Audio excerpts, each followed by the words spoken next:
kita punya uang.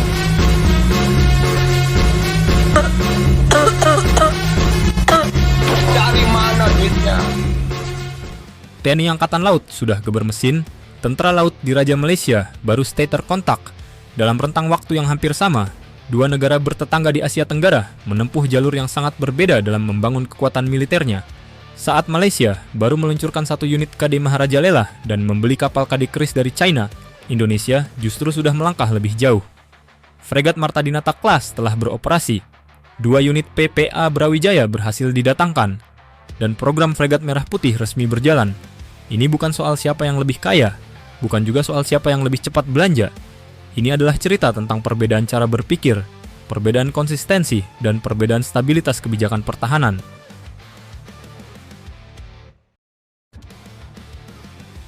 Titik awal yang berbeda, Malaysia dan Indonesia sama-sama negara maritim, sama-sama punya garis pantai panjang, jalur laut strategis, dan kepentingan ekonomi di laut.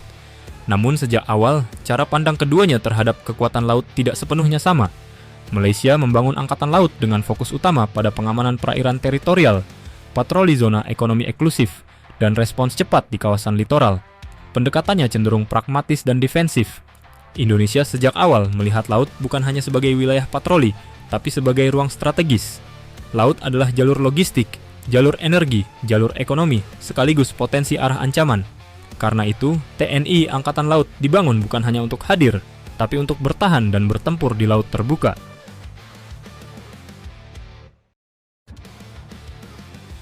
KD Maharajalela dan realita program Malaysia. KD Maharajalela adalah hasil program Second Generation Patrol Vessel milik Malaysia. Di atas kertas, kapal ini dirancang sebagai kapal multiperan.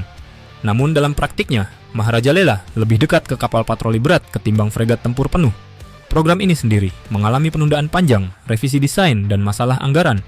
Butuh waktu bertahun-tahun hingga satu unit benar-benar bisa diluncurkan. Pada periode yang hampir sama, Malaysia juga memilih membeli KD Keris dari China. Kapal ini efektif untuk patroli cepat dan pengamanan perairan dekat pantai, tetapi jelas bukan kapal untuk perang laut intensitas tinggi. Keputusan ini menunjukkan satu hal penting. Malaysia memilih memperkuat kehadiran, bukan kekuatan tempur strategis. Indonesia melaju dengan platform berat. Sekarang bandingkan dengan Indonesia. Fregat Marta Dinata Class bukan kapal ringan. Ini adalah tulang punggung tempur laut TNI Angkatan Laut. Kapal ini membawa sistem sensor modern, kemampuan anti kapal, anti udara, dan anti kapal selam dalam satu platform. Ia dirancang untuk bertempur, bukan sekadar berpatroli.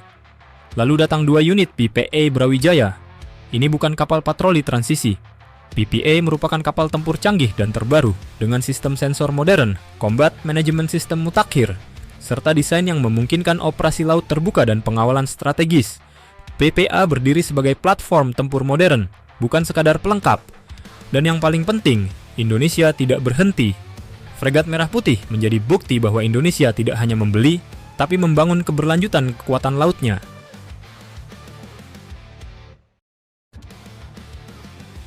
Perbandingan kualitatif, bukan sekadar jumlah. Jika hanya menghitung jumlah kapal, perbandingan ini terlihat sederhana. Namun jika melihat kelas dan perannya, jaraknya menjadi sangat jelas.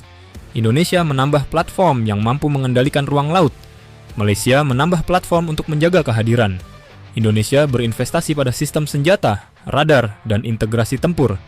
Malaysia lebih berhati-hati dan memilih kemampuan yang cukup untuk kebutuhan sehari-hari. Keduanya sah, namun hasilnya tentu berbeda.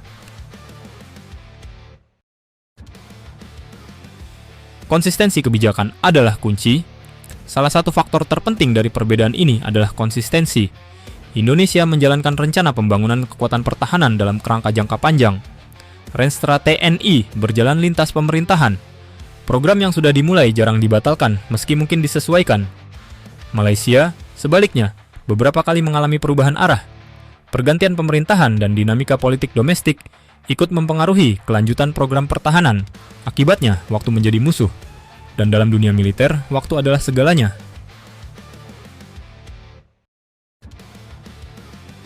Industri pertahanan dan dampak jangka panjang. Indonesia juga menempatkan pembangunan industri pertahanan sebagai bagian dari strategi.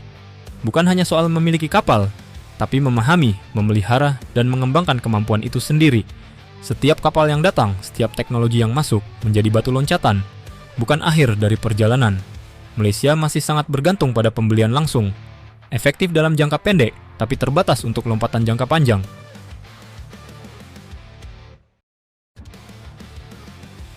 Perbandingan timeline ini mengajarkan satu hal penting. Kekuatan militer tidak dibangun dengan keputusan cepat, tapi dengan kesabaran, konsistensi, dan arah yang jelas. Saat Malaysia baru meluncurkan KD Maharajalela dan membeli KD Keris, Indonesia sudah melangkah lebih jauh dengan fregat tempur utama, kapal tempur canggih generasi terbaru, dan fondasi industri pertahanan. Bukan saja karena Indonesia lebih berani, tapi karena Indonesia lebih konsisten, dan dalam dunia pertahanan, konsistensi selalu mengalahkan kecepatan sesaat.